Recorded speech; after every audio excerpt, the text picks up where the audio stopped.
Good morning and welcome to Ed's World, where it's always morning, even in the afternoon. I am your host, Jay Edgar, and I have quite a few fewer people today than I thought I was going to have, but either way, we're going to have ourselves a stream one way or another here. So for right now, I am joined by one half of the generational gap, Robert. Welcome on to Ed's World. How are you doing tonight, Ed? Well, I'd be a lot better if Jake from Freedom Scoop and your co-host showed up. I know I'm looking. I've been searching my Rolodex, and none of my contacts are being responded to. So, Those kids, anyway, seriously. right? What's happened to their sense of responsibility? I don't understand. I couldn't tell you, but we've got a few things to talk about this evening. Like I mentioned in my last show, I thought my last show was going to be my last show of the year, but unfortunately, things changed a little bit, and we found out that we still needed to talk about what was going on in the government coming up this coming week and what happened last week. But before we get into that, I want to point out the fact that as of right now, today, trending on Twitter, because I've been watching it every day while I've been, or all day rather, while I've been doing show prep, is the left and the right are currently fighting over who's Nazis and who aren't. They're trying to pass them off like hot potatoes on Twitter right now, which I think is actually mildly amusing. I don't know where this started. I know WAPO put out an article saying that no, the socialist or the Nazis weren't socialists, and now they're going back and forth. I know that Ali Stuckey got involved with all of this. I know some big names are trying to say that it is the right that are Nazis, and it's a fun little mess that we got going on there. Nobody wants them, but I think we all know What which side they're a little bit closer to. What if they're all Nazis Well, and they just don't know it yet? That would be, that would be an interesting turn of events. they are all authoritarians, so Yeah, I would lean towards that to a certain extent. Yes. yeah, that's what I had on that. So I am going to assure you now that this is going to be the last episode of Ed's World for the year. We will start right back on the first Monday of the year. What is the first Monday of the year? I know the first is Um, on Wednesday, so that would be the 5th, I believe. Probably, yeah. I believe it's a day in January. It is indeed a day in January. So I'll be looking for a guest to line up there, but we will definitely be back on the 5th of January, ready to go and see what they screwed up in DC while we were gone. Now, come on, Ed. Nothing is going to get screwed up in DC. I mean, I mean, the about the only direction they could go is unfuck things. I mean, that's really all there is left to do, isn't there? Yeah, maybe. I don't know. We'll see. Anyway, let's go ahead and look at. I've got a. Well, once again, I thought this was going to be a more populated show, so I thought we were going to be doing things a little bit differently. As you can see, I've got kind of the black caps in the screen right now because this was all supposed to be people as far as the eye could see. I know John from the Generational Gap is supposed to make an appearance here. I thought he was going to be here from the beginning.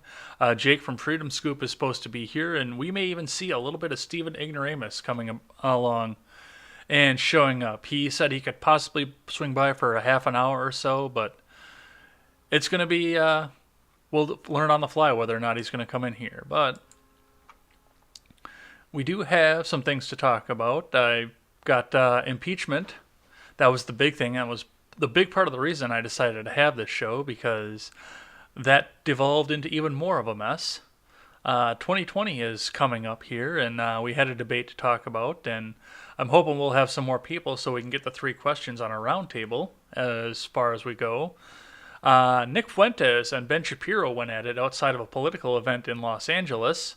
Well, they didn't really go into it because Shapiro ignored him, and that seemed to be the catalyst that set Fuentes off. So we'll talk a bit about what happened there. And once we get some more people in, we will talk about our outlooks on what happened in 2019 and talk about where we planned on going for 2020. But before we get into that, let's talk about where we can find everything here. Now, if you're watching this now, you're most likely watching it live on either YouTube or Twitch or D Live. You could also be watching on Facebook or Periscope for Twitter. Keep in mind, if you're on either of the later two platforms, we can't see your live chat as you're going on to one of those. So go ahead and pop into either the YouTube, the Twitch, or the D Live and get into the conversation. And if you can't catch us live, you can always catch us on demand on YouTube or over on BitChute as well. Make sure you check that out, or we can be found on the audio platforms iTunes, Stitcher, and Google Play. And if you've got another platform you want us to get in on for audio platforms, let us know and we'll get the application in to go. And if you're on iTunes, leave us that 5-star rating and a good review. That really helps us move up the charts. Lastly, Ed's World is proudly partnered with the Freedom Scoop Media Group. Make sure you go over there and check them out. This was supposed to be the super show for the Freedom Scoop Media Group, so I was supposed to be able to introduce everybody on the screen because we were all going to be part of it, but that didn't wind up happening. But make sure you go over there and check out the Generational Gap, check out Stephen Ignoramus, and check out the great articles that we have written up over there as well. Well, the schedule says we're going to have a round robin on the bios and how we got into alt media, but you're the only one here, so why don't you tell us a bit about yourself? Oh, me? Yeah. What's to tell, Ed? I'm old and I'm fed up, and yeah, John and I my co-host used to get into conversations quite a bit, and talking about all this maddening shit that's going on for the last few years, and we were like, maybe we need to talk about this. Maybe we need to put this out there. Outside of that, I'm just a regular old guy. I like writing. I don't do a lot of it because mostly I focus on editing for work and that kind of thing. But I'm very outspoken. I have an opinion, and I usually don't care if I'm right or wrong. Thus, I'm more of a reactionary to things than anything else. I have some pretty hardcore opinions on things. John and I don't agree on a lot of stuff, but we do manage to act like it to a certain extent. But I am shifting far more than I want to in my later years. Over these last couple of years, actually, I've done a lot of shifting, and I think that has a lot to do with the current climate in Washington, and gives me an opportunity to kvetch and jump on my soapbox and bitch and moan out there to the world for the few people that like to listen or want to hear it. you know. Well, that is fun, and you kind of touched a bit on how you got into the alt media, but if you want to go maybe a bit more into depth as to how that happened, Well, how it you was met John per se. John lives with my cousin. They're roommates, so I met him in that way. He's a libertarian, and I don't agree with libertarians to a certain extent. I agree with some of the ideology behind it, but so it led us to conversations that we would bandy back and forth, and but we were capable of seeing each other's point, and that's the realization that I've had over the years, is that it's about the conversation. um, you know Productive conversation, like where you can come to solutions, and that's what I think needs to be happening. More voices in new media really seems to keep the conversation going, to where when solutions are brought forward, then you've actually got people actively looking at the solutions, as opposed to the minority of new media out there that just knee-jerk reactions to things. They read the headlines, the TD, what was it? What is it? TLDR crowd, TLTR, too long, didn't read. right? Those people in new media, I'm not big fans of, but people that are actually having the conversations and doing the footwork to read what's going on, to learn the truth. That's going to get us to solutions. So that really pulled me into it. I have no love for YouTube, to be honest with you. Any of that stuff. People all the time are like, "Oh, have you watched this on YouTube?" That over the years, and I'm like, no, I don't feed into that. I'm not on Facebook. I'm not on Instagram.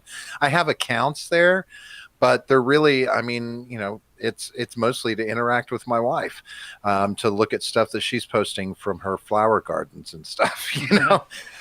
So so it's a journey getting, being able to do it. The tech side of it, is mainly my realm that I have to deal with, but I'm learning as I go and learning how to do different things. But, learning how to use computers has been going on with me since, my first all in one and Apple Macintosh box, back in the day. So, it's fun. I'm hoping it's having some impact. If nothing else, it's keeping conversations going. Sad to say, but politics is not a conversation we need to avoid anymore in polite conversation. It's gotten to that point. We got to talk about it. We've got to find solutions. And just where are the people that are in your Discord server that I want to ask the question here because it's been hinted before, but I'm not sure. Is Tenchi your cousin? Tinchi is my cousin. He is, yes. Nice. Yeah, he's a good guy. I didn't meet him until I was in my mid 20s, actually, because I had never met my mother's side of the family till then. Oh, Yeah. So it was, I met him when he was still quite young. And, we didn't spend a ton of time together because I'm pretty much a hermit and I'm, antisocial. Let's just call it antisocial. Because psychopath sounds worse. Um, but no, he's a good guy, and he surrounds himself with decent people. John notwithstanding. well, at this point, I may have to agree with you because he's late. Hey, Stephen Ignoramus is curious though. I saw that there. So why don't you go ahead and see if you can't roust up that lame co-host of yours here, and I'll check in with the live chat and see what we got going on. I'll see Uh, if he hits me again. All right. so if Harvey McLeod is in and says hi, welcome Harvey. How was work? I know that I possibly planned on you being here, but we couldn't get aligned with your work schedule. Spartan says something in characters I can't read. Harvey says, I saw Sticks had a video on that. Which topic did he have a video on? I'm kind of curious about that. I didn't see that one, which is weird because I usually see all of his videos right away, but I didn't see that one. Stephen Ignoramus says, what is that nice intro music? Sounds like it was made by a legend. Well, that legend is credited in the description below and above, so maybe you should go check his page out. By the way, Stephen, the call is open if you want to jump in, so anytime you're ready, just pop in. Steven says, hi, Harvey. Harvey says, hi, Steven. Spartan says, politics is the highest form of art. I'm not sure. How long is the show? The show we're targeting about 2 hours. It might run a little bit short if nobody else pops in, but targeting for 2 hours for this. Still working, not going fast enough. The Ben Shapiro. Okay, so the thing with Ben Shapiro and Fuentes, I'm going to tease this a little bit, but we're going to cover it towards the end of the show, is that Nick Fuentes tried to approach Ben Shapiro while he was walking up to a political event and did so in front of his family. And all of the internet went crazy over it. Really? I'm not necessarily friendly to Fuentes' side on this one. It pains me to say I might have to side with Shapiro on this one. Because his family was with him? Because of his family, yeah. That was the hard part for me was, my last name isn't out here. You know what my last name is, but I mean nobody else out there knows what my last name is. They don't even know what my first name is because I want to leave my family out of this. They didn't sign up to be political commentators. I did. Nick Fuentes is the head of what they call the Groyper movement. It's a more traditionally conservative movement that is destined on making the conservative movement back into Christianity. I had heard the name before he got big and famous for going onto these various platforms, but I don't know anything about the kid other than that. I know Owen Benjamin liked to say that he lives at home in his mom's basement. That's about all I know about him. Anyway, what did you find out, Robert? No response yet. No response. I He's not responding to the bat signal yet. Did you put new batteries in the flashlight? I did. Usually, I can just use one of those little laser pointers, and you just roll that around on the carpet. You'll get his attention, and yeah. Call But call Tenchi and tell Tenchi to throw a brick at him. well, yeah. My only thought is that for some reason he got held up at work. I mean, it's always possible he Yeah. will use that lame excuse. It would fully possible. Not that he would make an excuse. He's John's just not that kind of guy. Well, let's Oh, I got an echo there for a second. Nice.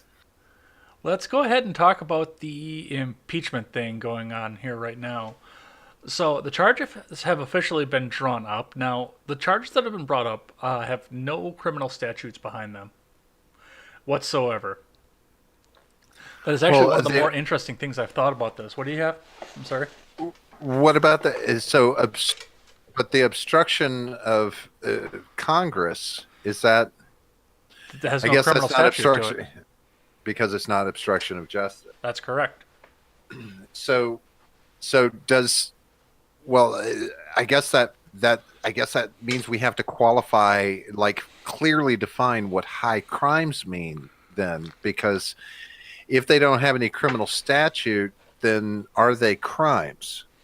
Well, and I think that's something, and I've recorded a solo video on this. I haven't finished editing it yet because I've been doing show prep all day, but there is no high crime there, and I would be just as, I guess I wouldn't be as surprised as if you went forward with it, but I could see Justice Roberts, who is going to be presiding over this, just throwing it all out because there's no statute to go on. Well, and that's what I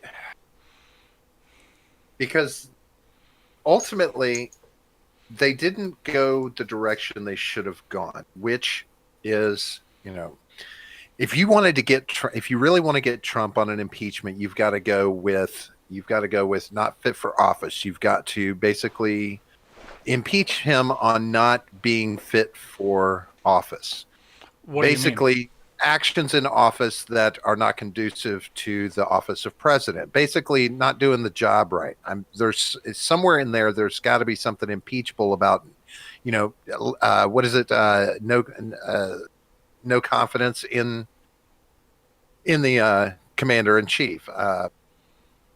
But they didn't go that route. But then I don't understand why the emoluments, why this has not been explored more deeply, and that's not the avenue they've gone, because these other things, they're choosing Ukraine with so much of it being third party information is one of the dumbest fucking things. If you don't think he's fit for office, that his actions are not conducive of a president, then impeach him on that, because that's what they've said. That's kind of been the backstop for everything. So if you can impeach him on that, impeach him on that. But the rest of it, there's Pelosi holding on to the article right now. That's brings it to another level of potentially fucked up. Well, and that's the other thing. That's something else that I want to touch on here is the fact that she is refusing to bring this over. Now, the reason that she has behind not bringing it over to the Senate right now is the fact that they won't play ball her way. They won't go and do it the way that she wants to do. They won't hold the trial. So she's going to stand there and hold on to these things until they agree to hold the trial, which makes no sense to me. I mean, Well, there's other factors involved in this. So, like, the Republicans, they don't want to allow them to bring any more witnesses in. mhm. And who is it, McGinn? There's one witness that they just filed in a something today about you know, saying that this testimony is relevant, and worst case scenario, then they'll just if new evidence is unearthed from his testimony, then they'll just have to bring a new set of articles of impeachment against Trump. Yeah, I Talking saw about that doing pop up second, today. yes. But here's the thing: Mitch McConnell made the mistake of saying that he was going to be coordinating with White House counsel. He was going to be coordinating with Trump to make sure that this goes the way it's to go. And that becomes an issue when you're talking about Nancy Pelosi or anybody else who's going to construe that to mean that they're in collusion, as it were, about how the trial is going to be run and how things are going to move. And that's not good when Mitch McConnell is one of the people that sits on the jury that casts a vote for impeachment or not, to say that Republicans are going to coordinate with the person who's on trial.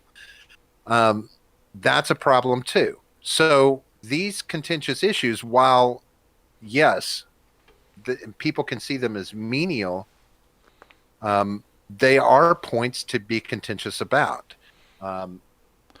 But there's talk that she may just hold them so that they keep him smeared through the campaign. Well, yeah, I know that's a big part of this, and that's a part of where we've been seeing this before. They've never wanted to go down the official route because they can't get anything to go down through the Senate. That's been a central point to all of this from the beginning. Is that Pelosi doesn't want to see anything go down through the Senate because he'll get acquitted almost automatically. Right. But the biggest part of that, though, is there's no crime. I don't know how you try somebody for not having a crime. Well, I cannot sit and say, and I never will not, that Trump has not done things that are worthy of investigation. Like I'm not talking about the Ukraine situation specifically. I'm talking about other things. I mean, he says and does things, and like he leaves a potentially shady trail, like his activities. Well, why was this? And he's surrounded by corrupt people. I mean, look at the people around him that have gone to jail or that are looking at going to jail. Mm-hmm. And it's hard to imagine that someone sits at the top of such a corrupt organization and has no idea that that corruption is going on, when it seems more like he's done a very good job of keeping the dirt off his shoes versus not having anything to do with it.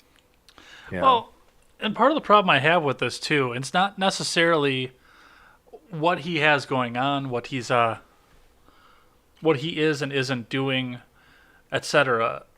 Like I looked at the Ukraine call. That was one of the first things that I looked at when we were going through this. And if it hadn't been for the lead up that we've been talking about since legitimately election night in 2016, I would have looked at that transcript and I said, we need to have a second look at this. There's nothing right now that passes reasonable doubt right now, but there could be something in there. So go ahead and investigate. I would say, under any other circumstance, I would have said impeach on that phone call because it looked bad. But the thing that bothers me about this the most is the fact that they have been looking for something to impeach the president on since 11/9/2016. They have been looking for something to impeach the guy on. Well, 11/10, I guess it would be, but they have been looking desperately to find something to go on this. And this screams of a Gestapo thing to me. Bring me the man and I will find you the crime. I could agree with that to a certain extent, but with this caveat, this is not unusual for either party to do. Republicans had a very strong boner for getting Clinton out of office. No pun intended. Republicans had from the very beginning, when Obama was elected, he was told, we're going to do everything to make sure you're only a one-term president. Mm-hmm. this the only difference here, in my opinion, is that because of who it is as president, this is a much more visual and loudly spoken about presidency and attack on the presidency. I mean, it is so much more in the media, so much more in your face than any other before it, but it was still going on. Hmm. The last 20 years to 30 years in Washington has been a buildup to this level of confrontation, this level of contention. It's been a slow build, and it's been going on with both sides. So this is just the Democrats are right now are the unlucky ones that have the most gregarious, outspoken president, the most, I don't even know how to describe him, the characterless individual to in many ways to go after, and because of that, he has become a bone that they cannot stop gnawing on. They are like a dog with a bone on this. You're right. I mean, they've taken it too far, but this is what we've been making. This is what we've been creating for 3 decades. I I can see that, and that bothers me to its end. But I know that who is it? Not McConnell. I can't think of the guy's name. The Speaker of the House under Obama. Not Ryan, the Oh, guy before him. I can see his face. Boehner. Boehner yeah. came out right out and said he wasn't going to impeach Obama. Well, yeah, but if you ask Mitch McConnell the same question, he would say that he would have said that it's the same thing. It's not like this is new rhetoric. It's just, it's just the flip side of the coin. It's just one side to the other. This is what we've created. This is what we have to shut down. This is what we have to stop.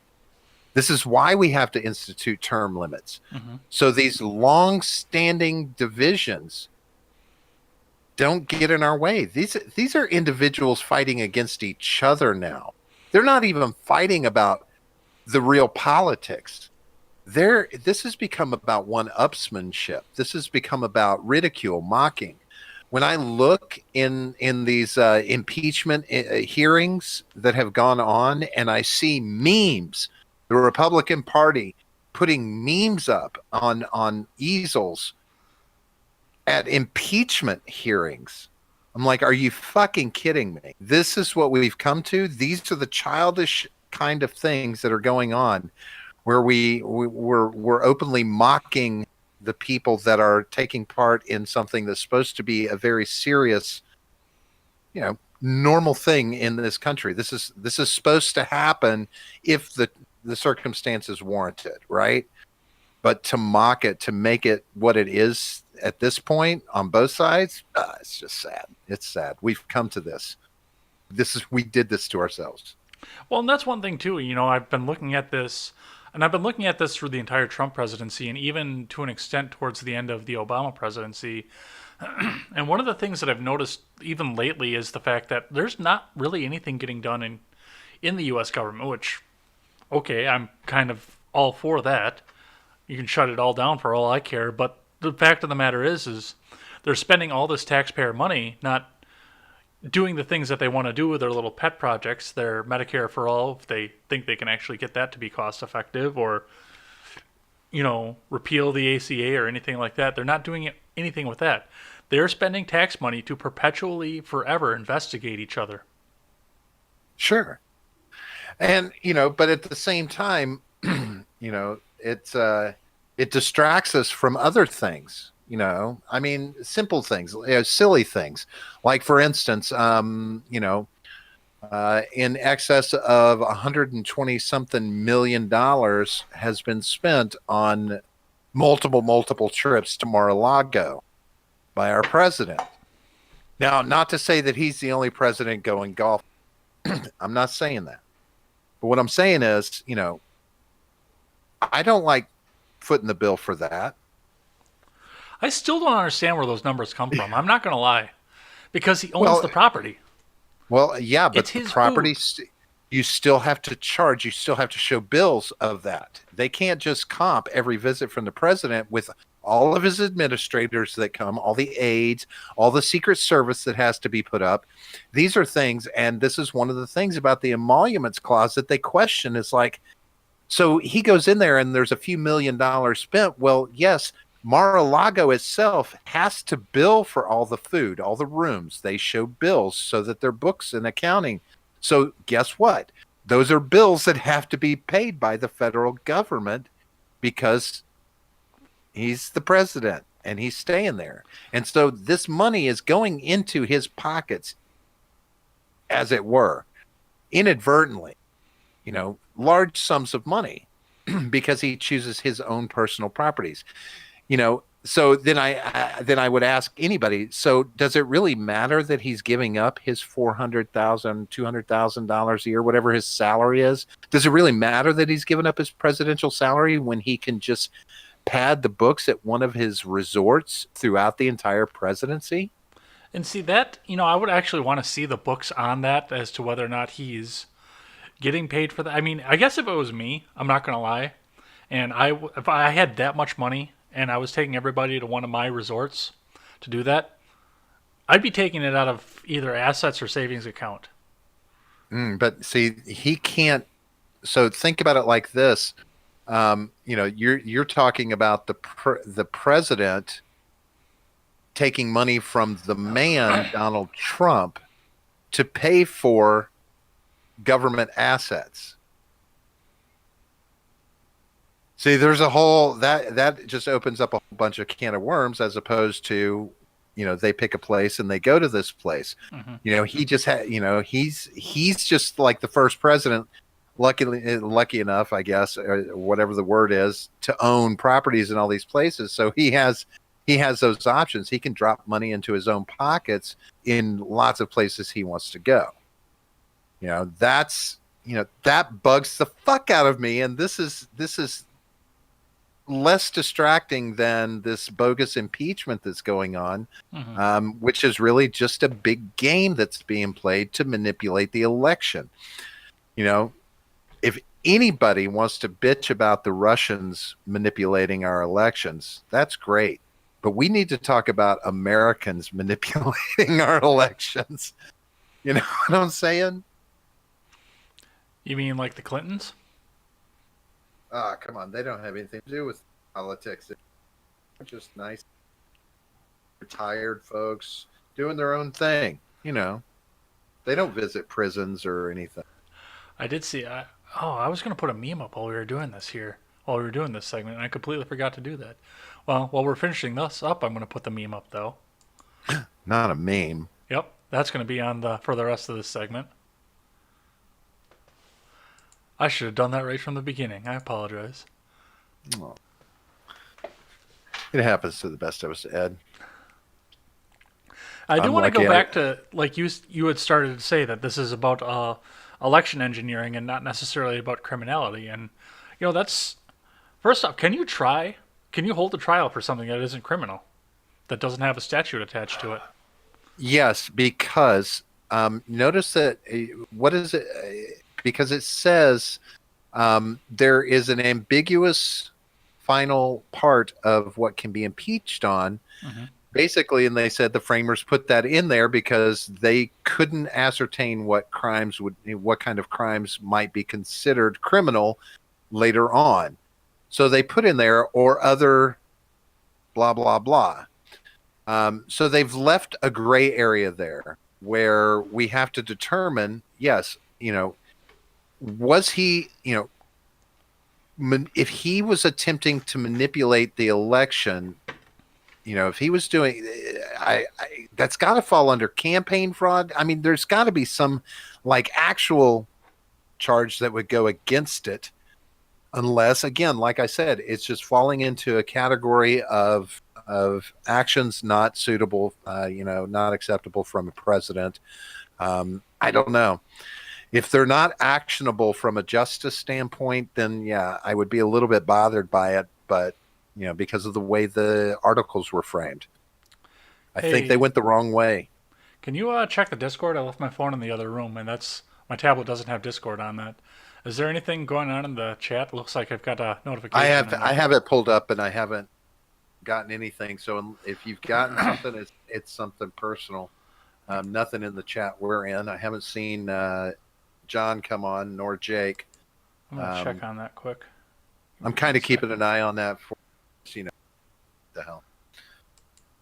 I was kind of watching chat too. They're having a lively discussion. Yeah, I saw that. I was actually kind of excited for that. Let's see. Okay. Yeah, no, that was another chat group that I was or another show that I was supposed to do later on, but I didn't wind up getting to do. So let's get back into this here. Turn the display capture back on, and we are back up. See, I turn it off because I don't want people to see my Discord. You just let everyone see your Discord. Well, nobody can see my. I don't let people see my Discord. No, on your show. Oh, on my show, like if I have to, that's why I generally try and have John do things that involve Discord so that I don't have to bounce it down. Now I could, I can block it whenever I'm doing stuff. I have my other display whenever I have something to pull up over there. I throw that up, but I don't really. I mean, what are they? It's one of those things, Ed. It's like I'm like, okay, take my identity, and if you want to dox me, understand the Second Amendment still works, and I know how stand my ground works in Florida, so I'm here. I'm not important enough, you know. Well, I want to step back here for half a second.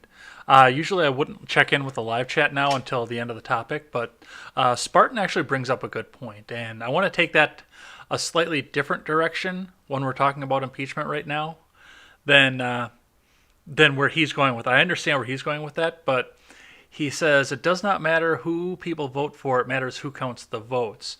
Well, at this point it kind of does matter who the people vote for still, because I mean we can see the votes, the vote counts, and we have manual recount if we should ever need it for whatever reason. But right now, we got 63 million votes for Trump this past election. And because he was able to, hit the right states and take care of everything the way that he wanted it to be taken care of and get those 307 electoral votes, he was able to turn the popular vote over into an electoral win when he knew he couldn't win the popular vote with everybody over in California, New York, etc., Illinois, who were just going to vote for whoever was on the top of the Democrat ticket no matter what. Now, to go through this impeachment, and just in an alternate universe where there's actually something, or rather a Senate that is friendly to getting rid of the president, not in the universe we have right now, but in an alternate universe, we would have the federal government coming down and saying to 63 million people in middle America, we don't give a fuck what you think. It doesn't matter what you think. We are going to impose our will and put our president up, and we don't care anymore. And I'm very afraid that that's actually what's happening. Well, that legitimately gives me anxiety. I mean, it could be seen that way, but you've got to balance in. Okay, how much of the American population agrees with impeachment, how much doesn't. Sadly enough, it's not something that is or can be left to the will of the people as far as a vote is concerned. But, I mean, when it's all said and done, it was kind of, you take a product, you put a product out and say 50% of those products are shit and 50% of the products are good. Well, 50% of the people are happy with their product, but because of the safety issues, there's a mandatory recall on 100% of the products. Mm-hmm. Well, you're going to piss 50% of the people off, but, it's the greater picture, the larger picture at stake there, right? So it's the same. It's kind of the same principle. I mean, just because somebody is elected doesn't necessarily mean they're going to do the job right. That doesn't mean they're going to do the right things. And, but on the flip side, it also doesn't mean that people are going to disagree with the things that they're doing, even though they aren't right. I don't know. It's a catch-22. Well, and the other thing that I want to talk about going on with this is, and again, I wanted to roundtable this because I wanted to put it to a vote as to what everybody thought was. McConnell has two options now coming out of this, and I think he's gone with the letter or the second option I'm going to bring up, but he's got two ways to handle this right now, and I've talked about both ways on my show. Now, if he goes and has the trial, he calls whoever he wants to call. He has to question people like Schiff, like the Clintons, like Biden, or the mysterious whistleblower who's protected and cannot be questioned for any purpose whatsoever and can't be named on YouTube because they'll shut this stream down right now if we do say that name. Uh, he can go and question those, but he can also drag this out. He can drag this trial out as long as he wants, and he can take it all the way back out to November if he really wants to. Well, sure, it can be dragged out, but when it's all said and done, how long does he want that hanging over his head when we're talking about the potential candidate campaign that's coming up? Well, and You know, he's that's where I was going with that, though. Too, you have to keep in mind that Mitch McConnell, for all of his joyous things that come about him, the happy little turtle that he is a petty son of a bitch. And if he drags that out, Elizabeth Warren, Amy Klobuchar, and Bernie Sanders have to be sitting in their seats 6 days a week as long as he's got this going on.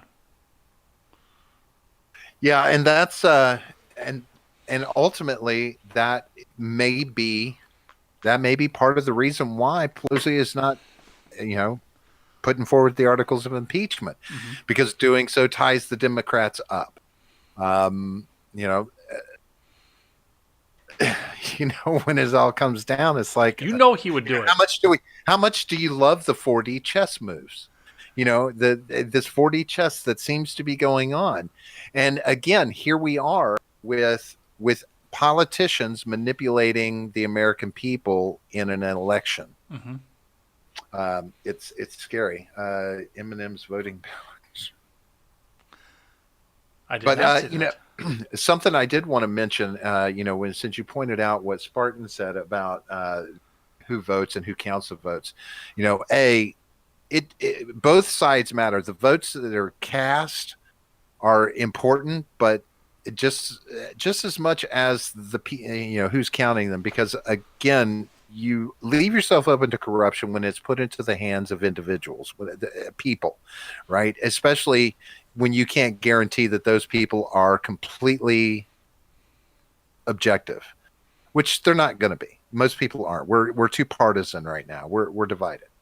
But the I just posted something in our Discord recently about someone, a fellow is in, was it Minnesota? No, maybe it was Minnesota, is suing because It was Minnesota. only Trump is appearing on the Republican primary ballot, and he's pissed off about it because it's being controlled who goes on the ballot. And there's something that is very important to keep in mind is people are in control of who you even have the option to vote for. Well, no, you can write in whoever you want, but I mean, to Yeah. go back to this, no, and that goes back to the argument of whether or not we have one federal election, which is easily hackable, or if we continue to have the electoral college, because it is the states that are supposed to be setting the regulation. That's why I get so pissed off with the voter ID argument, because they want to pass it through D.C.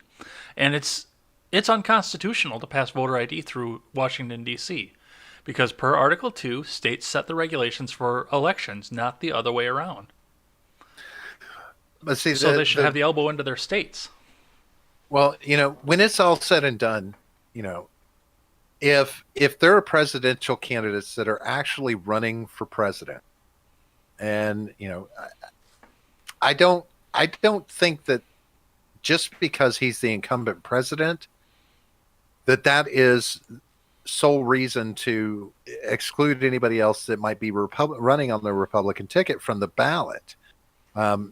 Obviously, people are going to, yes, there's the write-in option, But can we honestly look at the write-in option as a legitimate avenue for getting someone elected? I don't know. It has happened once, I believe, a long time ago. I don't, but I can't be 100% sure. But again, not having your name on the ballot when you're running for president is kind of shitty, and it doesn't speak to an open democratic process, in my opinion. When you've got a Republican group saying, okay, no, we're only going to show Trump on the ballot because we want to make sure that he's the only Republican that's going forward. Well, and that's all well and good, but the other end of that is, I mean, Minnesota's not a rich state. I know that Wisconsin, we're also not going to have a primary for the Republican presidency or presidential nomination, rather. We're not going to have that here. I believe Nevada came out and said they're not going to have a primary for that. And the reason behind that is Trump's got 90% of the Republican vote right now in almost every state for as far as primaries go. So why would you waste money on a primary just to say, "Oh, yep, nope. Hey, look, Joe Walsh got 10% of the vote because he ran his mouth on Twitter." Well, That's a lot of money to sink into something where you know what the outcome is going to be. and that's and there you go. That's why it's that mindset though that keeps third party candidates off the debate stages.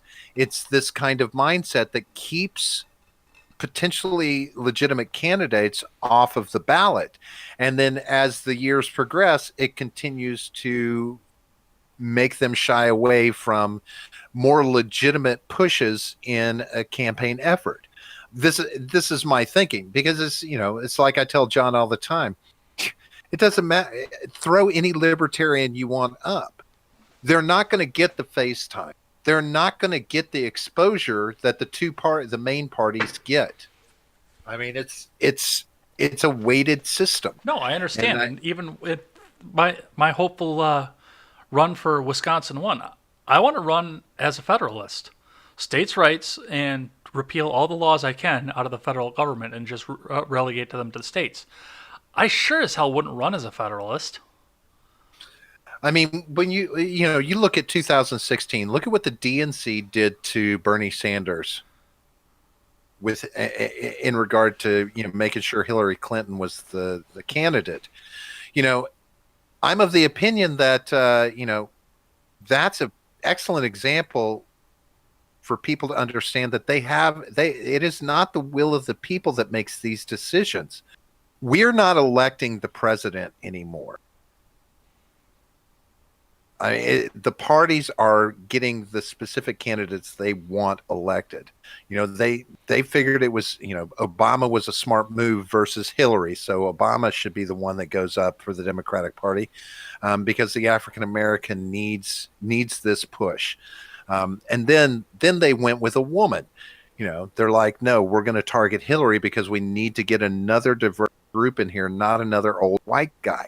These are very specifically targeted things that both sides do.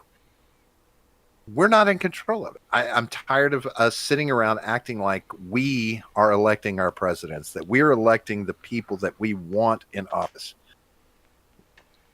I don't know And about that, man. I looked back at 2016 and nobody wanted Trump when he came in until he started stomping people on the debate stage. but Or shouting that's people just, down would be probably more sure. accurate, but I get that, but that's just the thing. If Bernie had that same kind of momentum that Trump had, then the DNC would have had no choice.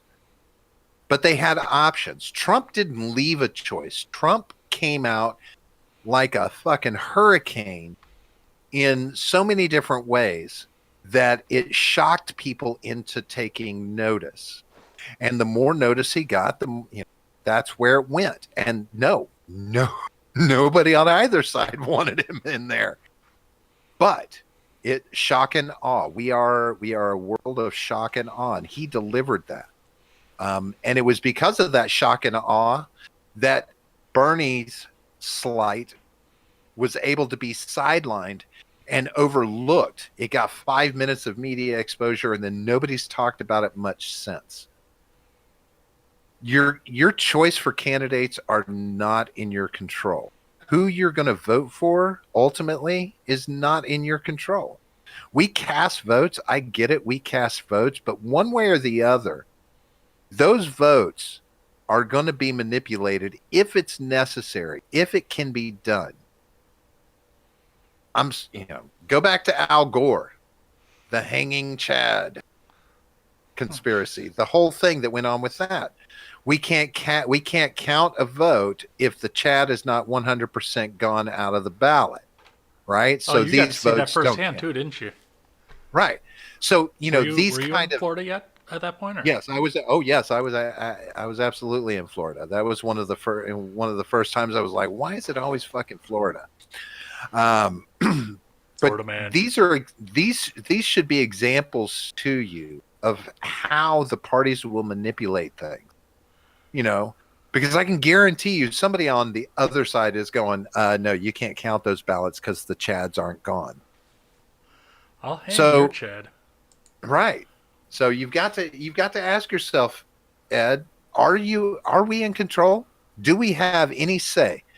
I mean, look at the fucking nightmare in Washington right now. Tell me that the American people are in control of that.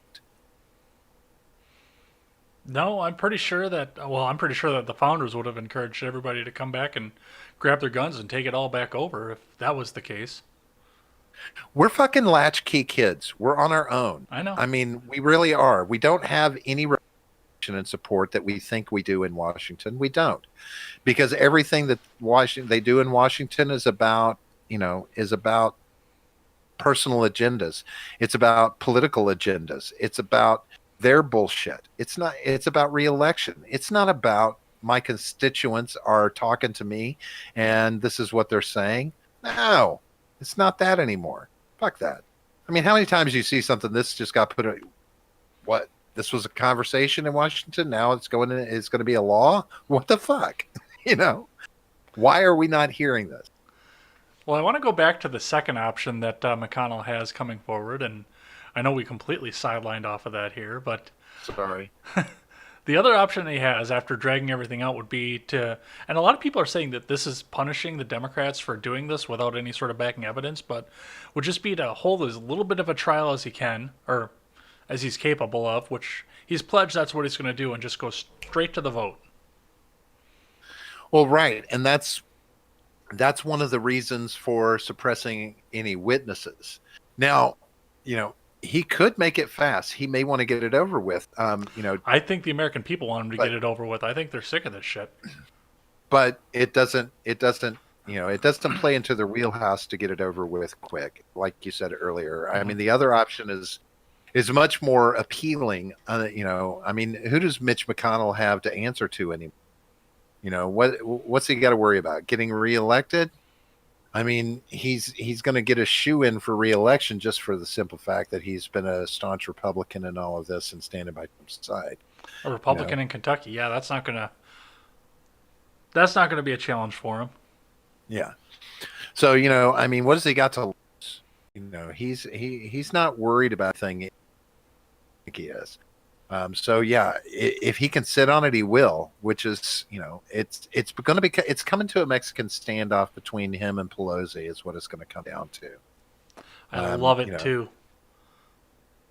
but I don't like that McConnell's playing dirty pool. I don't say you're going to sit and talk with presidents, folks. I don't bullshit. You're just as fucked up, cause as much problems as the rest of them. Well, I guess let's check in with the live chat here. Mm, Any word from that co-host of yours? I have seen nothing. I'm gonna throw a brick at him the next time I see him. I'm going to agree with you that if you can throw a brick that far, you should definitely. Well, I'm still planning on taking that cruise, so Are you? it's not going to be at the first week of December anymore because that's long past. Oh, it has. I do believe you're right on that. Check my calendar. I'm pretty sure. I had to put tires on the truck before I could spend that kind of money on it. So, Right. You don't want to go on a cruise with bald tires. all right. Looks like we had a pretty good conversation about legalized prostitution in the Libertarian Party. So thank you guys for that. That's I really enjoy having you guys breaking off and having side discussions in the chat, building the social network, as it were. And Spartan, if you want to jump in the Discord, it's going to be linked below as well. Spartan says the fact that Hillary could get more than 10% is terrifying. Harvey McLeod calls you Florida man. Yeah. Helton is here. Hi, Ron Helton. Welcome in.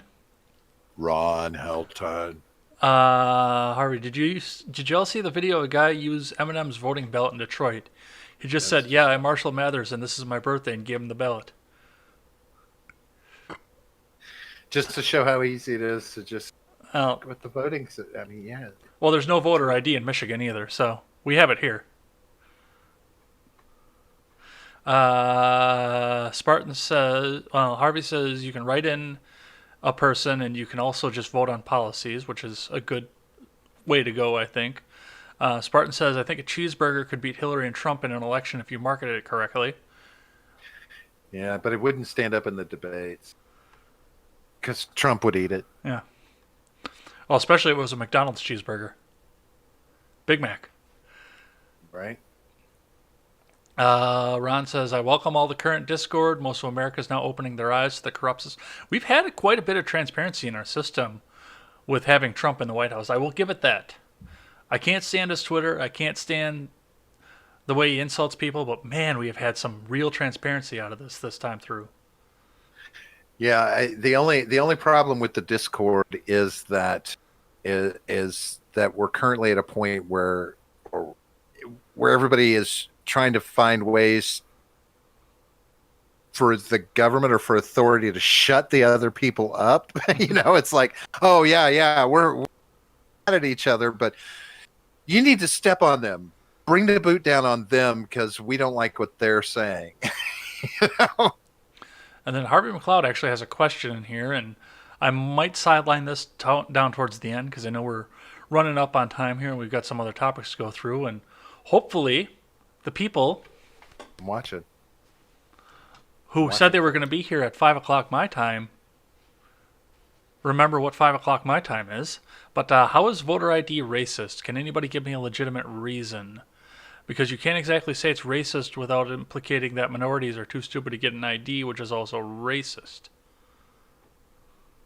Well, it's no, I've heard some discussion on this when you talk about the racism fact because of this argument that some minorities have more difficulty, may not have a license, this, that, and the other, but it's like, okay, anyway, if you're in a state, if you're a citizen in the United States, you're required to have some sort of ID. Now, is it going to be I don't believe that because you show an ID at a voting booth, you're going to experience racism because they can't turn you away if you're a registered voter and if you're a legitimate voter. Mm-hmm. They can turn you away if your ID is expired. I get that. But that'll happen to anybody. It doesn't matter what race it is. Right? Or if you're a registered felon. Right. If you shouldn't be voting, but you shouldn't have a voter ID registration card if you are a felon. That should be picked up somewhere and stopped. But yes, if they run it and that comes up, whatever. But to say it's racist, I disagree with that to a certain extent because, a lot of people talk about resources for minorities to have these, maybe they don't drive, so why have a license? The elderly, a lot of people say elderly, and you can't just say minority elderly, have some issues with having ID. But again, everywhere in the United States, you're expected to have some sort of ID now. 9/11 secured that for us. The Patriot Act secured that for us. So having ID is not a surprising thing. But to use an ID to vote, that seems okay to me as long as you're not stepping on anyone because of any race or anything like that when they step up to vote. You can't stop them from voting. If you do, that's wrong. Mm-hmm. But you need to have an ID. I mean, you got to have an ID for so much other shit, right? I mean, you got to have an ID to cash a check. You got to have an ID to do to drive, to buy liquor, to get cigarettes. You need an ID, and using that as something to verify who you are when you're going to vote. Or the address, so you're voting in the right district. Thanks. That's what an identification is for, to identify who you are and make sure that you are supposed to be doing whatever it is you're trying to do. You know, Well, and since you uh, said the one buzzword, I do have to say on the air and on record, fuck the Patriot Act. That's all. yeah, there's all of this idea that voter fraud, manipulation, et cetera, and disenfranchising people with the vote. Um, I think that everybody's just playing with fringe issues. The real manipulation comes down to, sad to say, a lot of it is in the count of the vote. It's the biggest issue is that it's not 100% the same voting process throughout the country. Mm-hmm. We need a uniform voting platform that everyone can vote on no matter what state you're in. But we can't do that because Article 2. Which says, The states conduct the regulations for elections as they see the most fit. but is The that federal government can't compel the states to make voting laws. Oh, it's not about making voting laws. Mm-hmm. I don't agree that it's about making voting laws. It's about setting up a process, the resources. It's about providing the resources. Provide the platform by which the vote will be cast. Make it the same for every state. It's about providing resources, not telling somebody how to run your election. Apparently, you can have who you want on your ballot depending on the state. So these things aren't going to be impacted. It's about the government having one uniform system that they institute in every state for the feasibility of, a legitimate vote. This idea that in one state it's digital, in another it's on paper, in another they count it digitally, and another they count it by hand, and in another they count it by one of those old punch board readers. It's all crazy. Let's all get on one standard for taking votes. Well, speaking of voting for the presidency, let's talk about this non-debate that they had Wednesday night. Did you actually see this? I didn't even know what was going on until it was happening. I watched the whole thing. Oh, I watched about 3/4 of it. I watched as Buttigieg. He and Warren kind of went at it a little bit. She got kind of stupid. She went a stupid route that just made herself and others that were involved in the conversation look stupid, talking about taking money from billionaires. And I'm like, go ahead, and then you just listen to each of them. Bam, bam, bam. Oh, millionaires in your campaign pocket, billionaires here, billionaires there. You should have never opened your mouth. Yeah, it digressed into just a bunch of pedantic bullshit about wine caves and billionaires. It's like, but how is that different from any of the other debates we've seen? Well, I think this one got to be a little more contentious because of the smaller pool. I think that made everybody a little more feisty, as it were. But it didn't it didn't seem to give Yang much more talking time than he normally gets. But no, it was. I saw a lot more just infighting than anything else, and it was like, Bernie kind of walked away from it for me because he was solid. He, anytime they tried to come at him with some bullshit, get his opinion or to run some negative commentary, he's just like, yeah, that's not really that important. Let's talk about this, and he'd steer the conversation back to platform. Well, and that's part of the problem that I saw with all of this coming forward is the fact that, everybody that was on the stage decided to make the entire debate back about their little pet projects as they were. Bernie Sanders was asked a question about impeachment, and he managed to circle it back around to healthcare. But but that's the thing.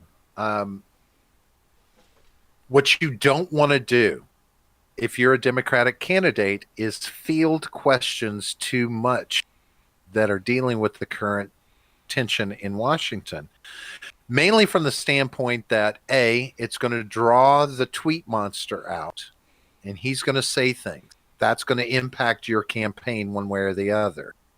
Then you're going to have to, you're going to have sound bites of you saying negative things, or, expressing your opinion. This is one of those situations where it's better for them to avoid the conversation. They shouldn't. Trump's impeachment shouldn't be a conversation topic in the debates. Scandals with the president, yeah, you can kind of ask some cursory questions at the perimeter, but stop the direct questions about it. That's unimportant. That's just drawing more partisan lines and more bullshit.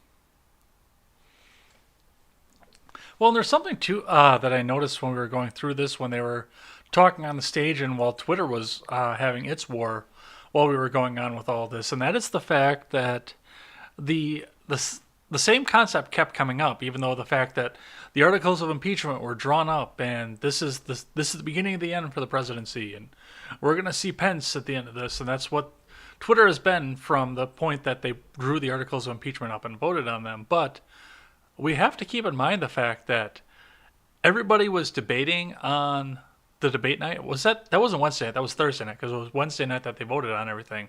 So it was on Thursday night. Everybody came into this with the assumption that whoever the nominee was is going to be facing down Trump at the end of everything. So I think that leads back into the impeachment process of these people know that they don't have shit, and they're assuming that the end of this is going to be they're going up against Trump. Well, and that's is true. I mean, we can look at that and understand. It's a foregone conclusion that somebody's going to go up against Trump. I've been on this. Most people have this understanding because somehow he's not going to be impeached. That's we've been told by Mitch McConnell for the most part that he's not going to be impeached. I mean, so but to answer questions about the actual situation as it's going on, I guess the better question to ask them is like, okay, if Donald Trump is impeached, who do you see? Who would you want to see as the Republican candidate that you go up against? Something to that extent. Mm-hmm. Let's keep it to the peripheral. Let's not. I don't want to hear what more Democrats think about the impeachment of Trump, because it's all going to be the same fucking thing, just spoken in 7 different ways. Same words, different languages. Right. I don't know. And every one of them will be trying to tie it into. It's the little. So a lot of people are coming out too and saying the fact that Mayor Pete was the big winner for the night, which I could see that. I mean, he definitely knocked Warren down a few pegs, and of course, Tulsi wasn't there to do that, which I was actually kind of looking forward to. But she can't get those polls to qualify herself to get in on the debate. Yeah, I really was surprised that she wasn't there. As much as I was surprised that Andrew Yang was there. It's I'm not. He's doing something. He's managing to hang on. But I think that we have to. What's his name? The new player that the other billionaire that's on the billionaire that's on the stage. Tom Steyer. I think somebody better keep an eye out on the dark horse there. We need to watch because he's on message as well, but he's on more message of I don't know, direct action. He's got the business speak mindset going on for the most part. That anti-Trump, that part of Trump that people wanted in office. I won't say the anti-Trump, but the less polar Trump that could run the business, or people thought he could. Well, and the thing with Steyer is, I mean, he's put billions of dollars himself into the coffers of people that wanted to make the impeachment happen. He goes to bed at night beating off thinking about the impeachment. Probably wakes Well, up with it too. yeah, but when it's all said and done, he's probably, there's part of him that's probably excited about the idea of going up against Trump, billionaire to billionaire, the in the election. I bet he thinks that would be pretty cool, and he probably thinks that he's the person to go up against Trump in a debate, which might be the case. I mean, that might be the best thing to have going up against Trump that can really call him out is another business, that really knows business, that could write the art of the deal, but they don't write it because they just practice it, you know. Um, and when it's all said and done, I think those are the things that are going to hurt Trump more than anything in his reelection bid. All of this impeachment stuff aside, is the fact that for all his bluff and bravado, especially from a global standpoint, he talks a game. He talks a good game, but he doesn't back it up. He doesn't live up to the expectations that he sets as a president with his words. He just doesn't do it. I mean, North Korea is an excellent example of that. Well, everybody's been pretty quiet this past week as far as candidates go, with the exception of this debate that didn't really happen that we all sat back and watched. But let me ask you, of course, the three questions. The roundtable questions that were supposed to happen. John, I'm talking to you. First Mm-hmm. off, so based on what we saw at the debate, the statistics of RCP for the last week, and the news coverage we've seen so far, who do you think is going to be the one that goes up against the Donald in 2020, statistically?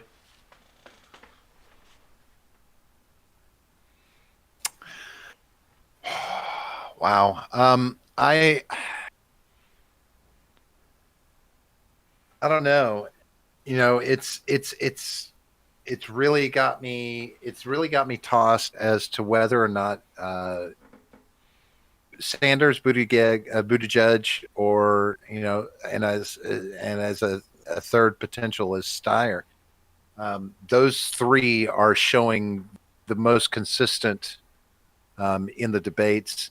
I don't know. It's I hate to try and say something like this because I don't know what the fuck the DNC is thinking. I mean, they might still be planning to whip Hillary out at the last minute. Oh, Jesus. Okay, So well, with that in mind, of the declared candidates,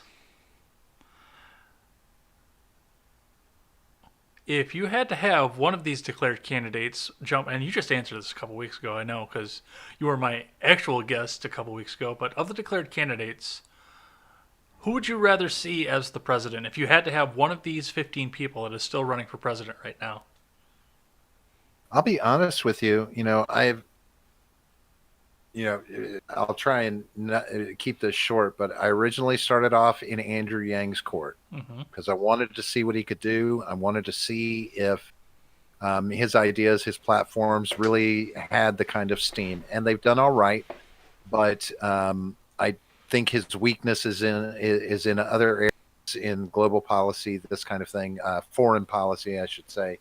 Um, he's shown too much weakness in those, but he also hasn't gotten the questions and the FaceTime on those. But then I started leaning towards Bernie. Bernie's strong and consistent as he always is. But recently, now Buttigieg is, this last debate, he showed some promise there. I don't know. I'd have to say between Sanders and Buttigieg, those two, I want to see what the possibilities are with one of those two people in the White House. I just can't decide on which one. It's gotten cloudy. It's getting cloudier as it goes. Well, you got to keep in mind, though, too, the fact that I mean, Buttigieg can probably run for president again. Yeah. Oh yeah. Yeah.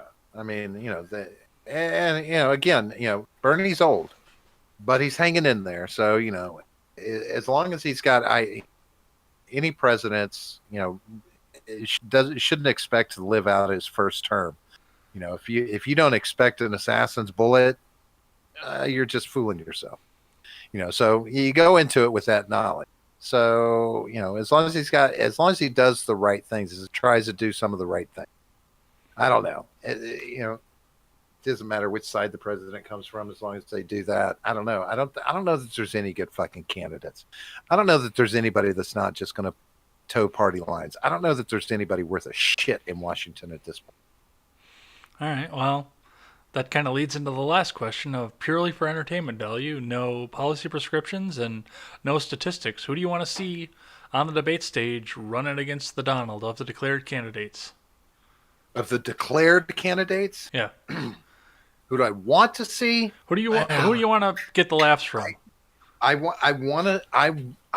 still want to see my Bernie and Donald from 2016, though sadly enough, I don't think it would have the same steam as it did then. But I wouldn't mind seeing Yang go up against him, because he got me kind of hyped up in wanting to see how Trump handled an Asian math genius. I mean, it's one of those things. But overall, Bernie, I still want to see that come down. I want to see Trump go up against somebody smarter than him, not a pandering politician. Well, I mean, I can run against Trump if you want to see someone that's smarter than him go up against him. I have a lot of things. Is my mic off? I think my I will honestly come out and say I don't know how much of what Trump does is intentional and how much of that is happy accident. um yeah, it's a catch-22 when you try and decipher it, which really begs the question: is he crazier than a sack of cat? I mean, is that really what it just comes down to? Is what's the truth there? Who are we dealing with? Let's check in with the live chat here, see what we've got going on here. Going back to the ID thing, because we were about halfway through that discussion, looks like, when we popped in here. Harvey McLeod says, yes, verifiable evidence of your identity and district location, as we were talking about before. Helton says, if this country was actually about freedom, then there would be no need for an ID. Spartan says, I mean, how broke is the political system when there are people who don't want ID to vote? No ID and can vote multiple times, bust me around the country. Yeah, that's a little bit of tinfoil that I do kind of buy into, but I don't really want to get too far in that too on the air, because that could be the rest of the podcast if we went to that.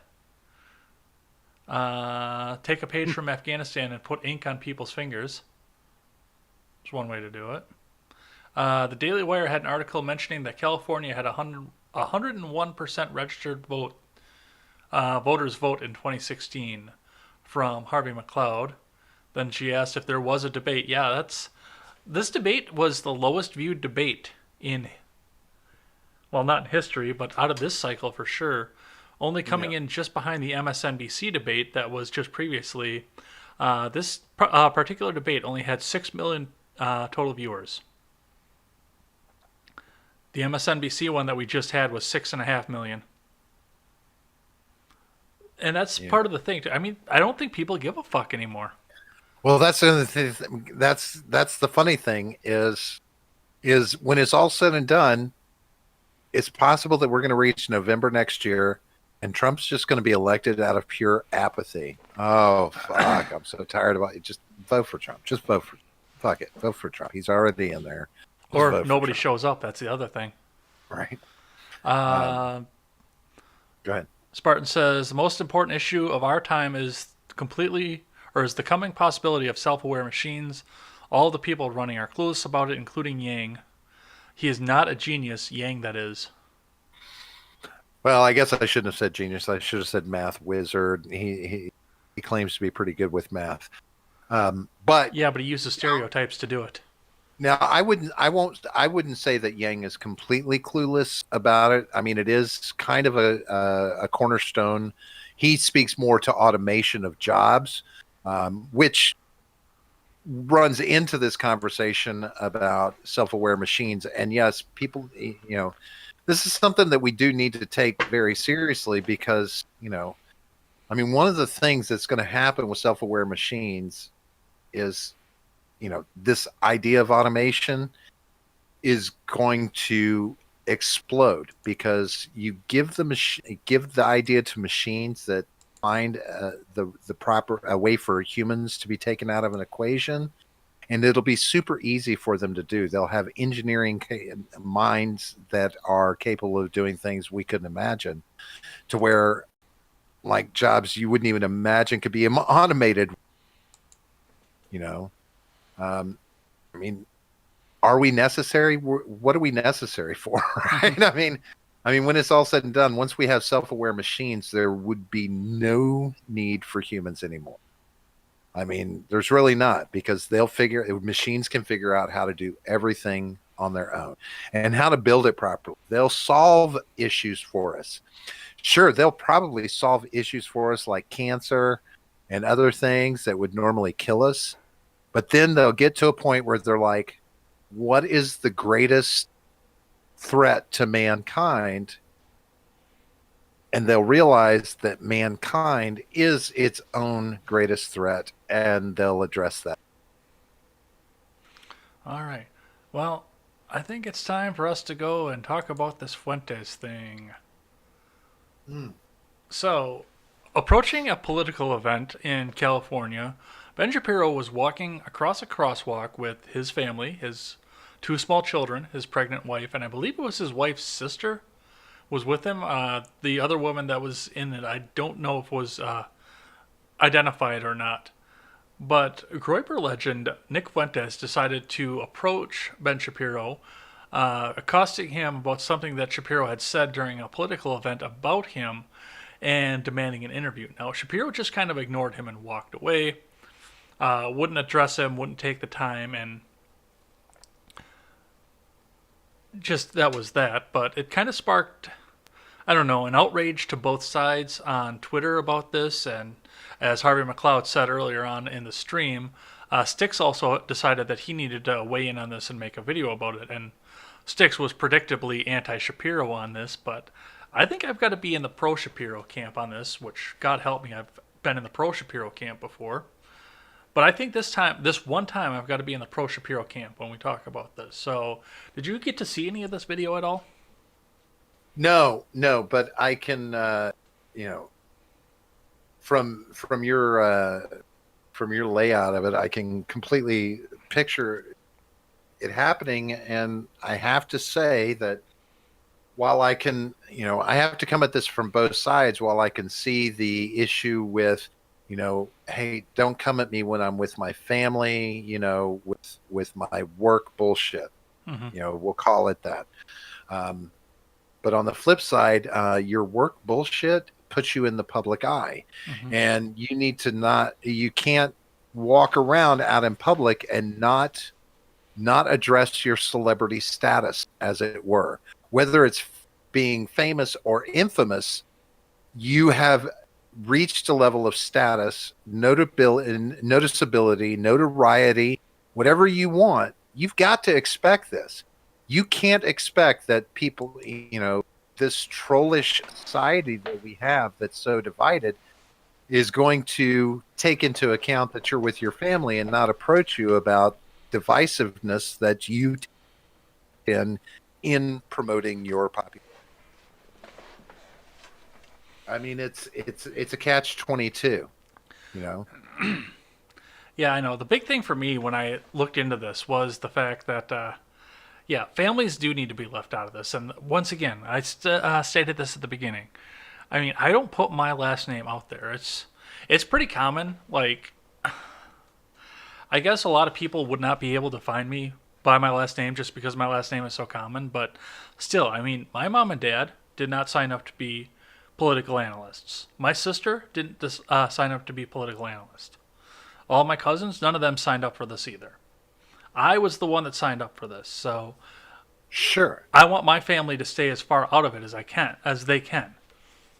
But And you don't hide the most identifiable part about you, which is your face. mhm, If you're going to go out in public, especially as you increase in popularity, you're going to be recognized by people who watch you. mhm, So if you're with it, and you know how it is what it is, whether it's, you know, celebrity status or infamy status, you're going to get noticed, and people are not going to hesitate to approach you just because your family's with you. mhm. That goes with the territory. I mean, it's simple stuff. If I was worried about it, if I was somebody who was worried about it, well, I would consider, I don't know, going out in disguise. I mean, Ben Shapiro makes himself a very contentious person, or puts himself in a very contentious place, I should say, because he has very outspoken opinions on things. And there's a lot of divide there. It doesn't help the fact that he's Jewish, I mean, especially in the present climate. But yeah, you're going to have people out of, hundreds of thousands of people that see you on YouTube. People are going to approach you, pal. They're going to do it. And they're going to do it to you, Ed. It doesn't matter how much you hide your name. Well, When here's you, the other side of this. And this is, I think, where I'm coming from off of this as well. Now, I think if I walked up to Shapiro on the street and said, hey, you know what? I've watched your show. I've got some differences with some of the things you say. I'd like to discuss them with you, but, you know, I think you're doing the right thing. I think he would let me come up and talk to him. I don't know if his security would let me do that, but I mean, for the most part, well, a I small mean, he's YouTuber, that's one thing. But I mean, Fuentes' group is known for rabid anti Semitism as well.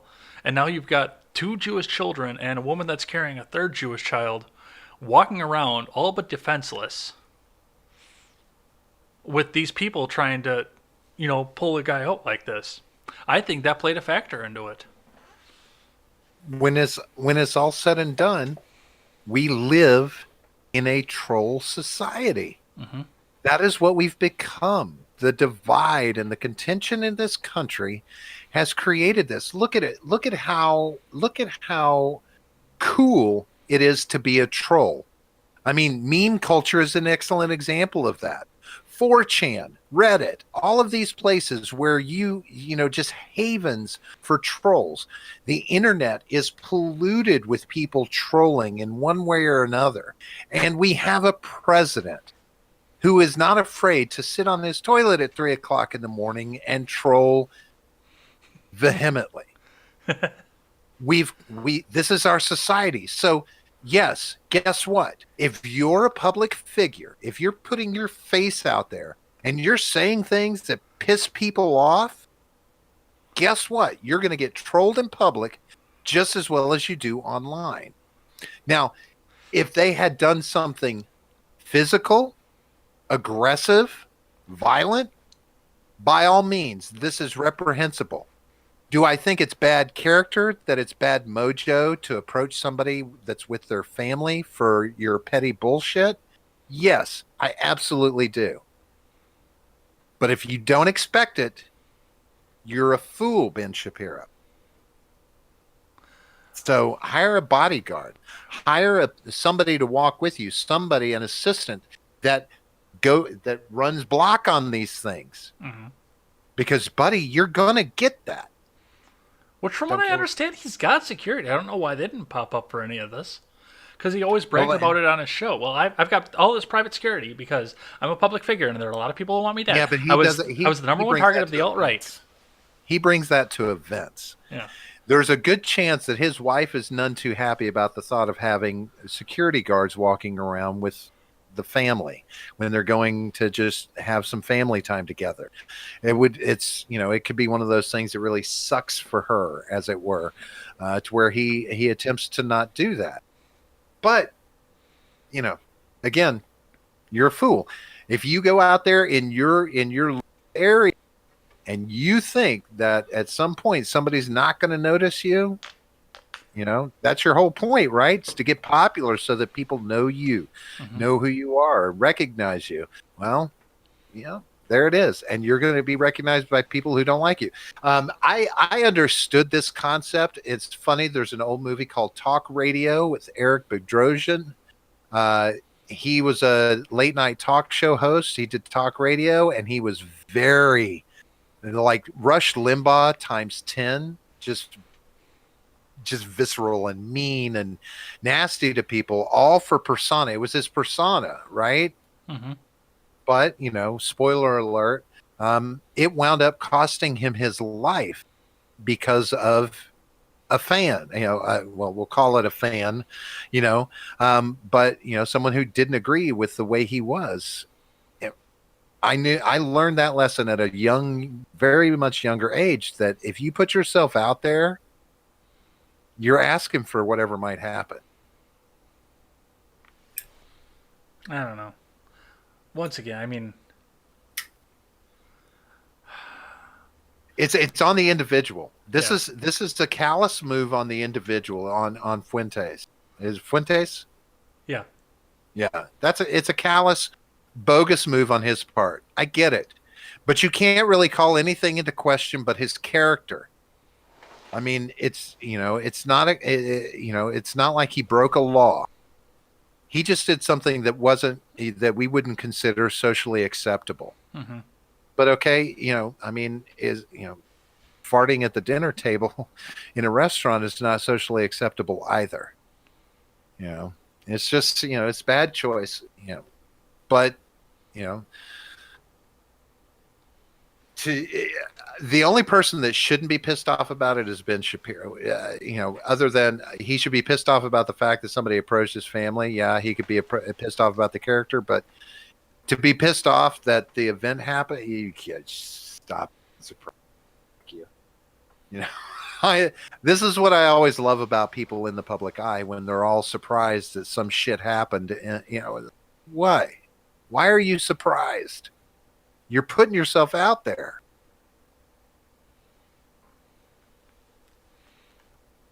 You know who would have been really good to weigh in on this? Mm, Jake from Freedom Scoop. And you know who else would have been really good to weigh on this? Stephen Ignoramus. No, no, he came in ahead and said that he probably wouldn't be able to make it. So I want to give Well, him there a was pass that. on that. Oh, John from the Generational Gap. Yeah, yeah, that neck beard that usually sits on the other side of your screen. Yeah. Well, if I were you, I would covertly sneak into our show tonight and lambast him for it. I was planning on being in your show anyway, but I was planning Were on you? it. You were planning on coming to our show in the At least in the chat or chat. being in the show? At least in the Well, chat. I'll sneak you into the show. I'm not afraid to do that. All right. Well, looks like the chat is slowed down for the most part here. Spartan says, I agree, leave the family units alone, and called Trump our troll in chief. I very much avow both of those statements. Trolling you. Yeah, it's leave the family alone, but don't be surprised that if you're not prepared for it. I mean, fuck, I don't understand how somebody like Ben Shapiro doesn't walk around with at least one attendee when he's out in public.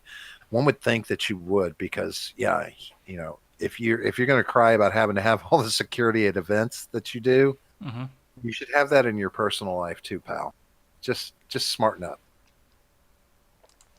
So I'm going to ask you here, what, looking back on the year 2019, and I know the beginning of 2019 involved you trying, kind of launching my podcast career, because I was on your New Year's show. Mm. But looking back over the past year, what have you seen so far, and how would you rate the year 2019 as far as politics, as far as society, as far as just 2019 in general? It could be entertainment. Just how do you rate our society for the year that we just passed on? Wow. If I had to scale it, if I had to do a scale of 1 to 10, I would rank us with 10 being the best. I would say that we're running a at best a 4. I don't love where we're at. There's so many things that are just, we're being told, oh, the economy is doing great, the economy is doing great, yet our balance sheet is still dipping deeper and deeper into the red. Global position, situations are uh, situations are great, but they apparently don't seem to be great. I don't know. I don't have a. There's no fucking clear picture of anything in this country at this point. I mean, hell, even I was just hoping they would get marijuana legalization taken care of before Congress steps out for this session, but I don't know that they're going to get that done. Well, I mean, it's been a wild year too. I mean, we start off in the beginning. We've got the inauguration of the squad. Rashida Tlaib running up and saying, "We're gonna go in there. and We're gonna impeach the motherfucker." What else were we doing at the beginning? It seems like it's been so long ago that you don't even remember Well, what well, went on. it's not that it's been so long ago. It's that It's there's been so many been news one cycles ago. well, there's been one constant theme to the year to where it all just seems to have passed by so quickly because the whole year has been about impeaching President Trump. That's what everything has been geared about because we came into it with the Mueller investigation and the findings there, right? And once that was taken care of, then we had to find another way to go after Trump. And so, that's what it is. It's all been investigation. It's all been the same bullshit rhetoric. I mean, look at the topics of your show. I mean, how diverse are they? When you look back over the last year, I've tried to look at ours and, it's like, no, you wind up in the same can of worms. You know, gun debates, guns were talked about early on in the year, but even that isn't cycling because it's not gaining enough traction to beat out impeachment. I mean, we had Syria, the little back and forth that went on in Syria. Hmm. We've got Iran, potential war there brewing between Saudi Arabia and Iran. What's been talked about that? That went by the wayside. A lot of things have just been swept under the rug because of impeachment talk. So, the year, it's hard to have a memorable year when there's really only one major thing that stands out about the year, you know. Well, and I mean, if we look at it societally on top of this, I mean, what else have we seen come out of this?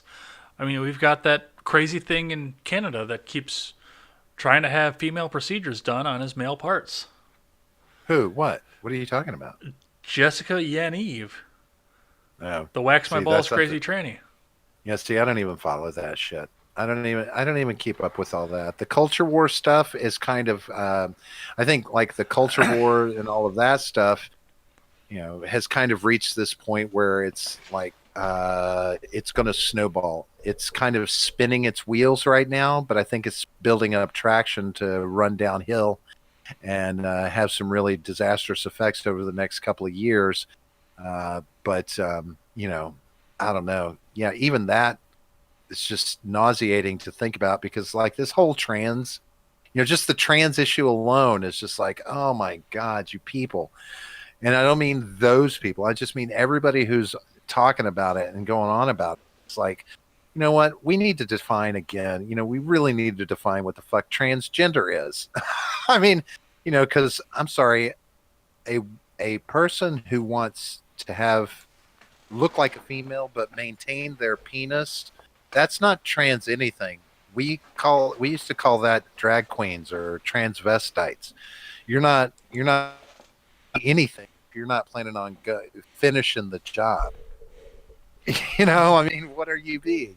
You, we can't call you a chick with a dick anymore. Is that not what? Can we not do that? You know. Well, I mean, look how far along that's been a part of our culture too. I mean, you remember Doctor Frank Anfurter? Well, yeah. I mean, it's but that was always it. It was transvestites. It Yeah. was cross dressers. It was things like that. And yes, there are people that want to transition gender, and I get it. And there are people that are actually doing that, and I get it.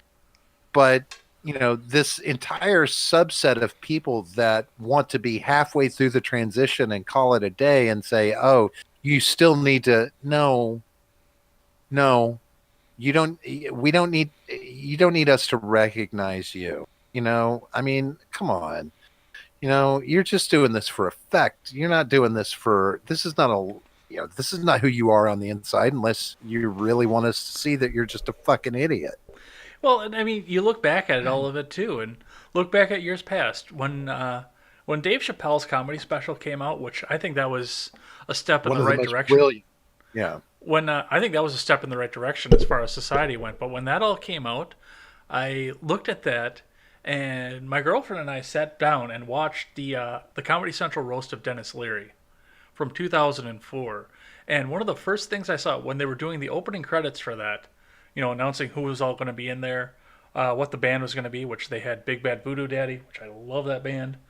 When they were doing that, one of the scenes in the beginning was Larry got up off the bar to go and take a leak, and an actual attractive looking woman walked into the restroom with him, gave him the eye, and then walked up to the next urinal and whipped it out and peed next to him. Hmm. And That's that's how we want our society to be, to just be that inclusive and that accepting. And that's fine. Okay, great. But yeah, I mean, back then it was just it was a way of dressing. I Right. mean, in '08, I had started wearing women's jeans instead of men's jeans because I was between two sizes in men's, but one woman's size actually fit me very perfectly. And with the flare legs in them, the boot cuts that I wore, they were pretty much the same. I know women's jeans have changed style now since then, but it was much more comfortable for me to wear that than it was for me to wear men's. And obviously I wore the unadorned ones, but still, Right. because you're sitting between two sizes and you've got one size on the women's side that fits you perfectly. What are you going to do? Spend the money on those or Right. walk around being uncomfortable all the time? Nowadays they would try to tell me that, okay, well, you should go get on hormones right away then. Right. Uh, it's funny. When I do something like look back at this past year, one of the things that does stand out to me, and I thought this was very interesting, and there's going to be another episode of it being done, was ABC did a golden age of TV throwback where they took an episode from All in the Family and an episode from the Jeffersons, and they brought in present day actors but kept the original scripts. And so I you had saw like something Woody, about that. right? Had Woody Harrelson playing, Archie Bunker's old role, or playing the role of Archie Bunker. But what was interesting about it was listening to the script, listening to them do this. It was like you could have almost literally picked them up from the 70s when these shows were made Hmm. and drop them into the present day, and the same conversations are being had. It's like we have not moved forward in our conversations. So I'm curious to see when ABC puts up this next installment where they're going to have two more episodes from old shows. I believe they're doing. I don't think they're doing. It wasn't All in the Family. Oh hell, I can't remember the two shows that they're doing. But again, two shows that leave us open to listening to conversations that went on at that time. And my guess, I'm hoping that they're focusing on the era when Richard Nixon was being impeached or responses to that, possibly. Hmm. Um, but mainly, you look at those cultural issues that were going on then, and compared to where we are now, and it looks like we're just stagnant. It looks like, surprisingly enough, we're still arguing about the same fucking things we have been for the last 40 years, When was 50 the, years. when was the last time you saw Back to the Future? Within the 4 months. You remember when they locked Marty in the trunk of the car? Did you watch a Right. network TV version or the actual DVD? I've watched both. Okay. You remember when they locked Marty in the trunk of the car, and then the band actually they all got out of the car and faced the faced Biff's gang Right. down. Remember what 3D said to them? Not off the top of my head. He said, and I quote, "Scram, spook. This doesn't concern you." Yeah, yeah, yeah, yeah. You're right though. We're still having these racially divided conversations today. Now, Oh yeah. I would think that you couldn't say that on a movie or TV nowadays, but I mean, we're almost going into the opposite direction at this point. But but the irony is, it wasn't that it not just that. The political conversations very similar. The economic conversations they were having very similar. And it's just like wow. Again, what were they talking about? Women's rights in the workplace, Hmm. these kind of things. African Americans in the workplace, because of course they tied it. It was the All in a Family episode that tied in with the Jeffersons right before the Jeffersons. Because they first made their appearance on All in the Family, and then they moved on up Hmm. to the East Side. So, you got to see, some of that racial tension, but you also got a feel for the gender tension that was going on at the time. You got a feel for the political tensions that were going on, the global tensions that were going on. It was surprising just how diverse their issues were, and yet so eerily similar to what we're dealing with today. And it continues to go on. I mean, we started to see some of the racial divide get united over the past. And ironically enough, most of it happened under the Bush era, but then it just suddenly schismed again and it split back out. I mean, look back at old episodes of Family Matters, and I didn't see, Mm-hmm. I never saw the show that spun off from, but from what I understand, I mean, there was a lot of talk in that about too. And what was it? Oh, Perfect sure. Strangers was the show that Family Matters spun off from, Right. and that again, that was Chicago era or late '70s era Chicago. Maybe not late '70s, probably early '80s era Chicago, and racial tensions that were going on at that time. Sure. And it's not like you know, black shows with black casts, black targeted shows often were very big on exposing the issues that the African American faced in day to day life. Hmm. And it wasn't every episode that, times, especially like Family Matters, a good example. A lot of it was just, general family stuff, hijinks in a family, Yeah. just an all American normal hijinks in the family. But there were times where they brought racial issues into it. The color of skin had an impact on this situation or that. Hmm.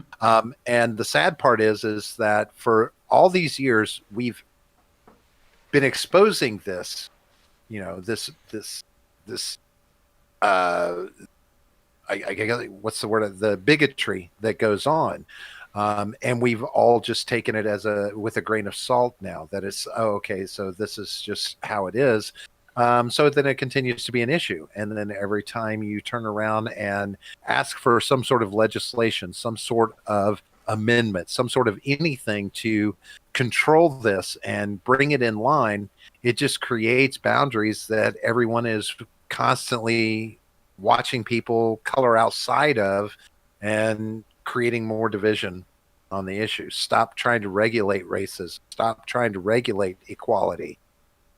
Everything about equality is already set up in our documents. I don't care what you are. It's already there in the Constitution in the first 10 amendments. I mean, it's in the preamble. It's there. Hmm.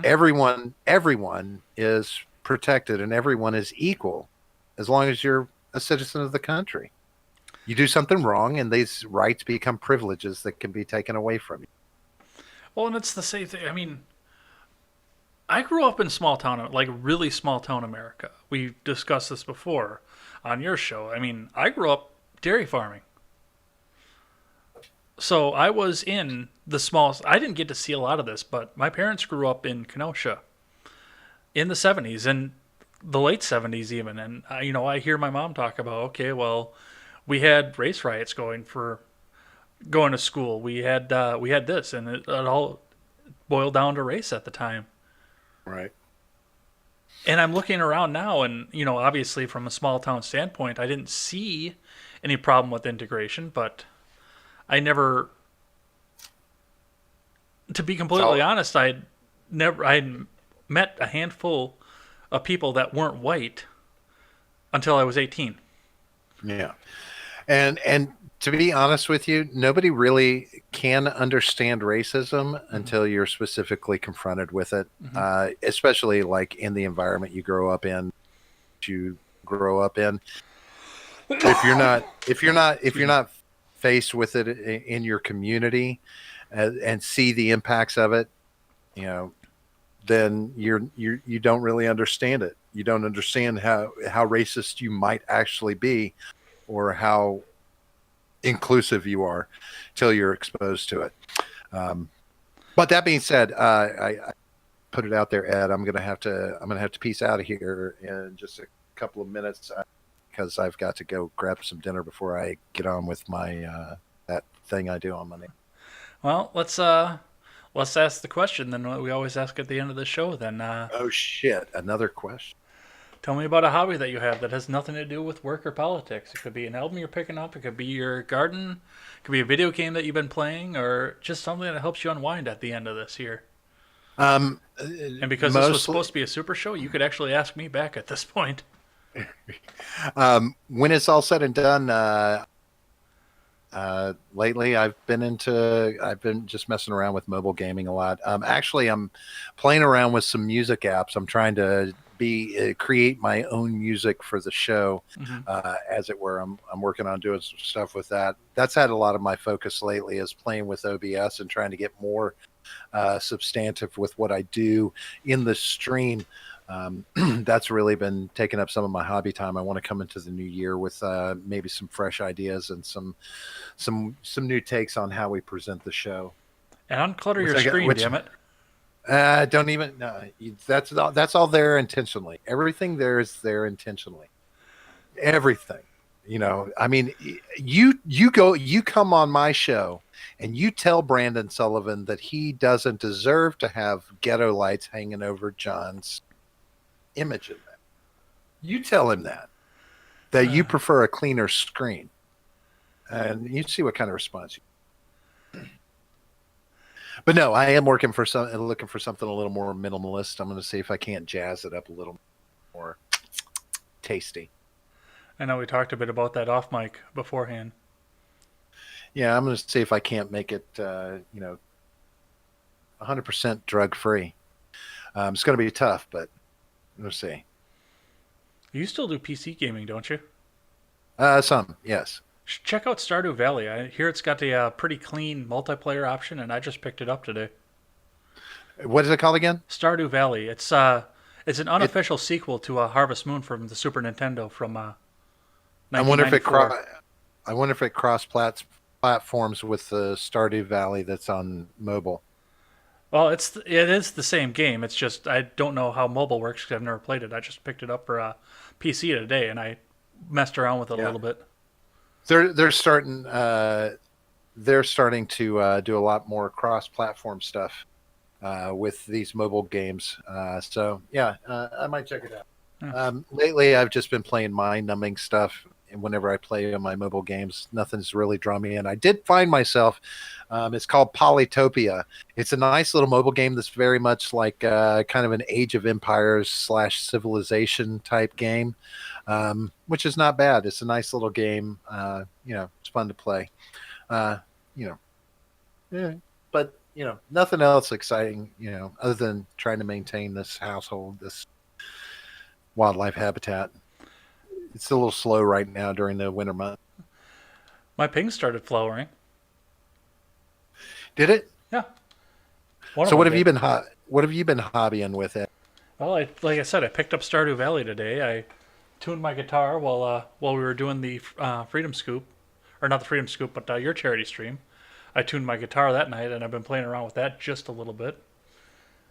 Just kind of watching the plants grow. I've been playing Fallout New Vegas for live stream and getting a lot more people to come in and check that out. So I want to say thank you to all of them as well. But yeah, that's been about it. I'm still waiting to see when you're going to live stream that headboard cam. Just saying. Oh, it's been gone for years. No, it's I don't even not. have a Don't lie to headboard us. anymore. Don't lie to us. Okay, you've got a nanny cam and a teddy bear. I know you do.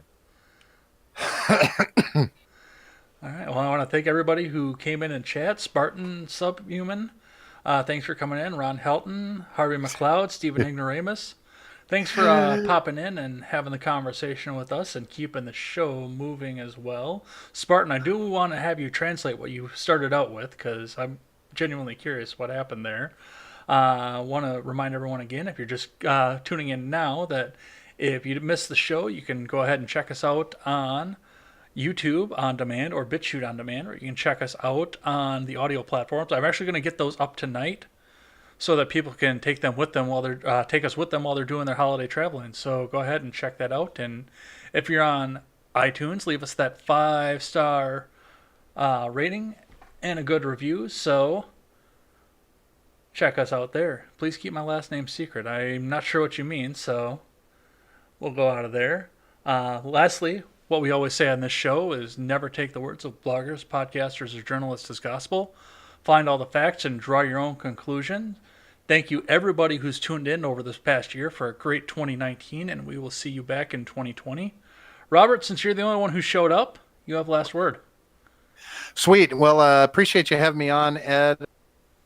Sad to say that the other Freedom Scoop guys didn't show up, and we'll deal with that. We know how to deal with that kind of thing. But hey, yeah, if you don't mind, folks, check us out 9 o'clock tonight. In just a little while, the Generational Gap will be running our regular Monday night shooting the shit episode. We're going to be shooting the shit, and I'm hoping maybe we'll sneak a little Ed action into the show tonight.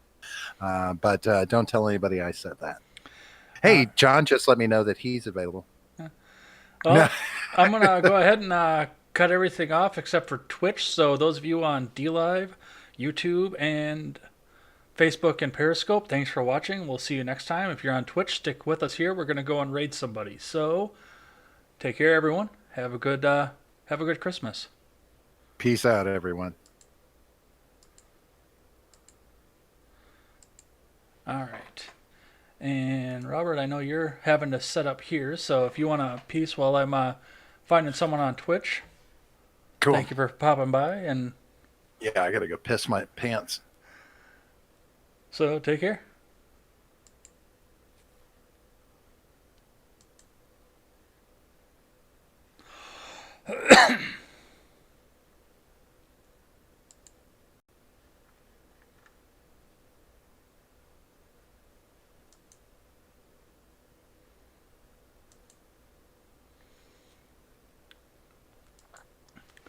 All right, I think we are going to go ahead and raid.